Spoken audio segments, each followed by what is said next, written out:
explaining the real reason I was doing marijuana at the time was because of my cancer, my pain management for cancer. And I will promise you on Jesus. Right away, this isn't just an explanation, it's a desperation pitch.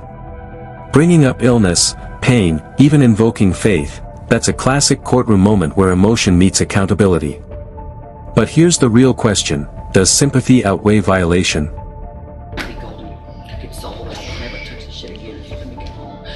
Are you seriously going to stand here and talk like that? No, ma'am, I didn't mean to. I'm terrified.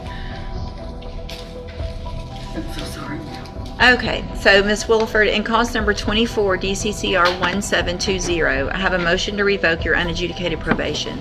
It shows that you were placed on probation December 3rd of 2024 for the second-degree felony offense of aggravated assault with a deadly weapon. Let's pause here. Unadjudicated probation means she avoided a conviction only if she followed the rules. Violate those terms. The court can snap right back and treat it like the original case never went away. High stakes, no safety net. And that was a 5-year deferred probation, is that correct? It alleges that you violated your probation. Count 1 alleges that... We agree to go counts 3, 4, 7, and 8. Thank you. 3, 4, 7, 8. Count 3 alleges that you provided a urine sample August 14th of 2025 that tested positive for tetrahydrocannabinol. Is that true or not true? Yes. True or not true? Count 4 alleges that you provided a urine sample September 18th of 2025 that also tested positive for tetrahydrocannabinol. Is that true or not true? Count 7 alleges that you failed to provide verification of entering and successfully completing the anger management program. Is that true or not true? This isn't just one slip-up, it's a pattern. Failed drug tests, missed programs, unpaid fees. Stack enough of these together, and the court stops seeing mistakes, and starts seeing non-compliance.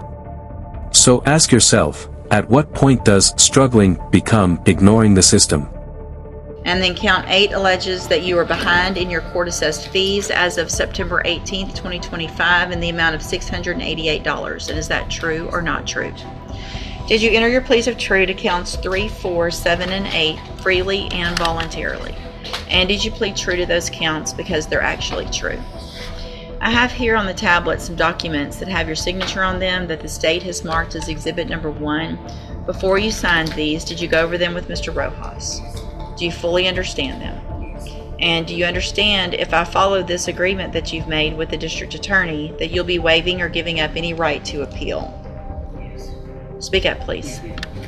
And it looks like the agreement that you've reached is to remain on probation, but enter and successfully complete the special needs safety program. Is that your understanding?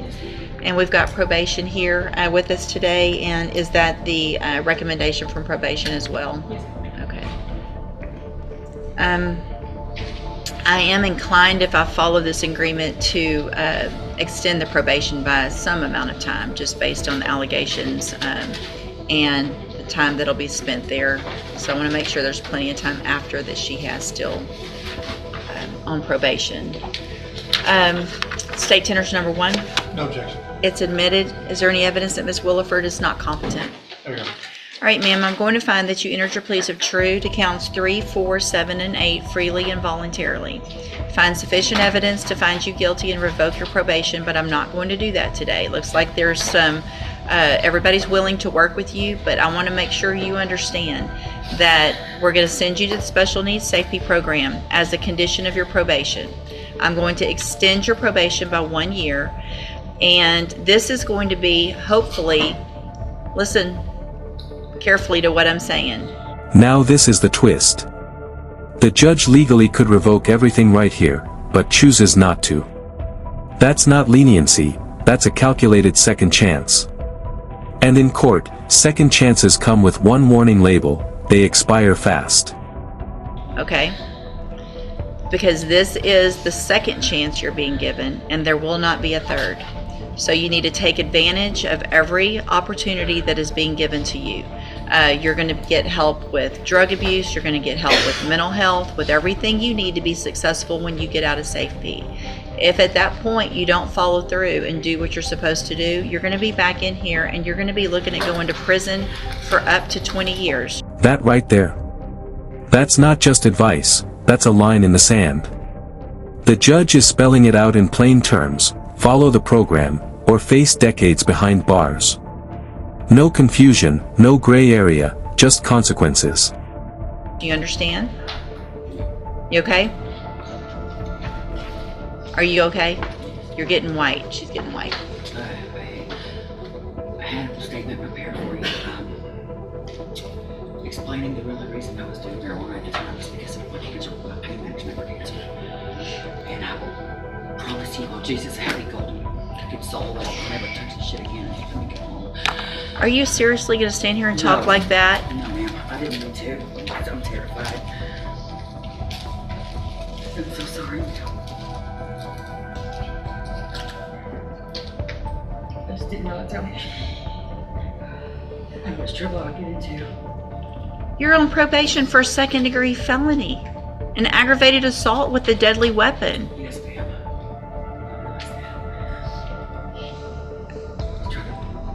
There's all kinds of other ways to deal with issues, and there's definitely more respectful ways to speak to the person who could put you in prison for up to 20 years. I don't have to go along with this plea agreement right now.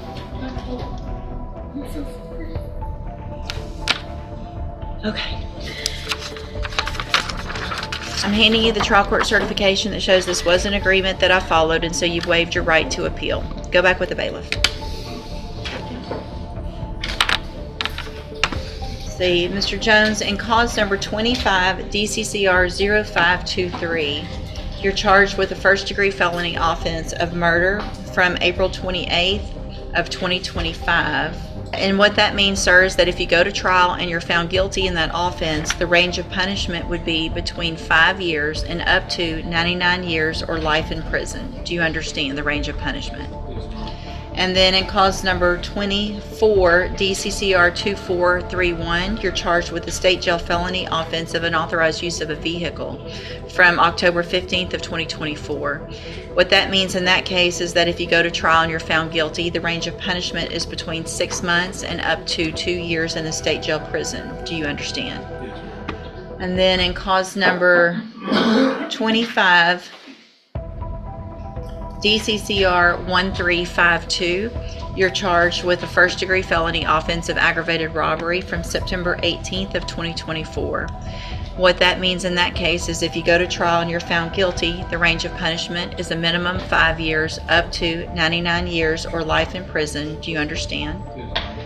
And then finally, in clause number 25 DCCR 1353, you're charged with the second-degree felony offense of robbery from September 18th of 2024. And in that case, what that means is if you go to trial and you're found guilty, the range of punishment is between 2 years and up to 20 years. Do you understand? And then I have here on the tablet, in those cases, some plea bargain rejections that you've signed with Mr. Wilkerson. They show that the district attorney's office has made an offer, if you wanted to enter pleas of guilty, for a 35-year term in the murder case to run concurrently with a 35-year term in the aggravated robbery case, with a dismissal in the robbery as well as the state jail felony unauthorized use. Is that correct? Yes, Your Honor. Do you understand what their offer is? Yes, ma'am. And have you gone over it with Mr. Wilkerson? Yes. And do you want to reject that offer and have all 4 of your cases set for trial? All right, is there any reason to expect that those offers would change any evidence that you're waiting on that you guys haven't received or gone over? No, Your Honor, not at all. In fact, the step will be, will likely be filing a motion to accumulate the sentences to the extent that we can. I think 3 of them would come out of one occurrence, and then there's 1 from a server. You've actually got 3 different dates. So you've got ag robbery and robbery from September of 2024. You've got an unauthorized use from October of 2024, and then the murders from April of 2025. To the extent we can accumulate all of those, Judge, we will seek to do so. So I want to make sure you understand, Mr. Jones, that if you are found guilty in more than one of these offenses by a jury, the state can file requests that I stack or run cumulative, which means stack on top of each other any punishment that you receive. Do you understand that as well? Yes, ma'am. And that after today, This is a massive gamble. Rejecting a 35-year plea deal might sound bold, but if convicted, stacked sentences could turn that into something far worse. This is the moment where defendants bet on themselves, and sometimes lose everything. at this point is the fact that this is from November 7th and you guys don't have it yet. And I think obviously the nature of the offense is we're tired of hearing about these offenses. It's the worst offense we can have. However, I mean, everybody has the right of being presumed innocent, you know, and we've got somebody sitting here for 30 days without a case even in your office, much less indicted yet. And I think that's a big problem that needs to be addressed, and it doesn't leave me a lot of, I think legally, probably required to do relief, because obviously the state couldn't be ready because you don't even have the case yet, and so that puts you guys in a bad position as well. Ms. Malfino, I think the facts are somewhat important, and I wouldn't mind hearing from Officer Jackson, however, or Detective Jackson. I just don't think that at this point, based on the time frame, that I can not give relief. Obviously, I think that the lack of criminal history is important. So that goes into this, because if we've got any type of criminal history, we'd be looking at something a whole lot different. I don't disagree with Ms. Malfino about what's going on in Jefferson County, but I also have to individualize each case. So that being said, I'm going to grant the relief.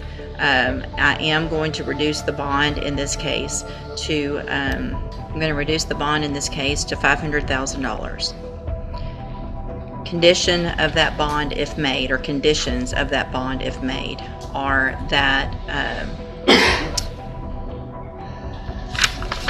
Mr. Stansberry will be ordered to live in Richmond, Texas, at 25419 Richton Falls Drive with Ms. Starks. Will be required to wear a GPS monitoring device and be on house arrest, other than for coming to court and for visiting with your attorney. Without my permission, you don't go anywhere else if you make that bond. If you've got doctors, if you've got different things like that, you get with Ms. Holmes, she gets with me, or Mr. Burbank, either one. They get with me, and then I either give you permission for that or not. Other than that, you're on house arrest with the GPS monitoring device. We'll know immediately if you leave the house without permission.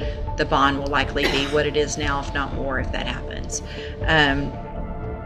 Are there any specific, I guess I don't really need to worry too much with a no contact, or because I'm going to have him on house arrest if he makes the bond, but obviously you're not allowed to be anywhere near that old address or anywhere near anyone who was involved that night. You're not to have any communication with anyone involved. So that all doesn't just mean contact in person. It means you can't talk to them, send message to them, anything at all. Do you understand? All right. Judge, I'm sorry. Judge one, will his children be allowed to, I guess, come visit him? His children do reside with their mom here. Well, they have joint custody, but That's fine. they can visit him. Yeah, I mean, there's no allegation that there was any issue with regard to the children, or that being, that I can tell from the little bit of information I have. So whatever that, if they have custody, I don't have any problem with that. What were you Judge, saying? I just wanted to ask the court to consider, for what it's worth, that he not possess a firearm, be in a home with any firearm, and also, I don't know how to request that you order this, but I would prefer, and I think it would be beneficial to the court and to the fact that this is a Jefferson County jurisdictional issue, if he obtains that GPS before he leaves here, so that They'll put it on before he won't be able to leave. leave jail without it. Somebody we work with, such as Johnny's, would be able to keep the No. court at the moment. It has to be, when we order a GPS, it's part of them getting out of jail. They don't get out of jail until they come put it on their leg there, I'm pretty sure. And so Isn't that how it works on GPS? I know not on drug patches, but GPS, they can put them on. Before they get out. Yeah, okay. So that gets taken care of through the bondsman, and they get somebody to get that done upon leaving or checking out or whatever happens there. Okay, so you are ordered not to be in possession of any firearm. If there are firearms in the home of Ms. Starks, they all need to be removed. So if you're going to live there, then you're technically in possession of that place. You can't have any firearms there. Make sense? Okay. We will, if there's any issue and the case is not received and indicted soon, obviously this is something that would have to be revisited as well. Yes, ma'am. Okay, thank you. You can go back with the bailiff.